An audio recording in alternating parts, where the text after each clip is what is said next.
Si Leslie ay pinangalanan ng kanyang mga magulang sunod sa pangalan ng kamag-anak na Amerikano, kung kaya't sa buong pag-aaral niya madalas na narerehistro siya sa school records bilang isang babae o female.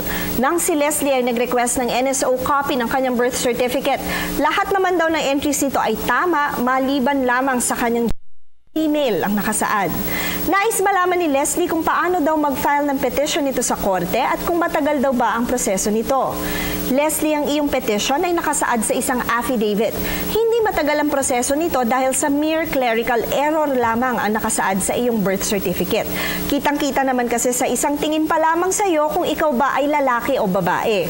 Ayon sa Section 5 Republic Act No. 10172, ang affidavit mo ay dapat na sinumpaan sa harap ng kahit sinong authorized ng batas na mag-administer ng oath at dapat na nakasaad ang mga maling nakasulat dito na nais mong papalitan. Ihanda rin ang mga sumusunod documents kung sakasakali, isang certified true copy ng birth certificate o pahina ng registry book kung saan nakasaad ang detalyeng nais mong palitan. Ikalawa, at least 2 public or private documents na nagpapakita ng basehan ng correction o change. At ikatlo, iba pang mga dokumento na maaaring isaalang-alang ng civil registrar sa approval ng iyong petition.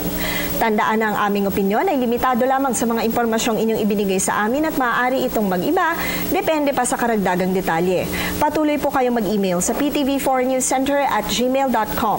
Attorney JJ Jimeno Atienza, ang inyong bisig ng batas.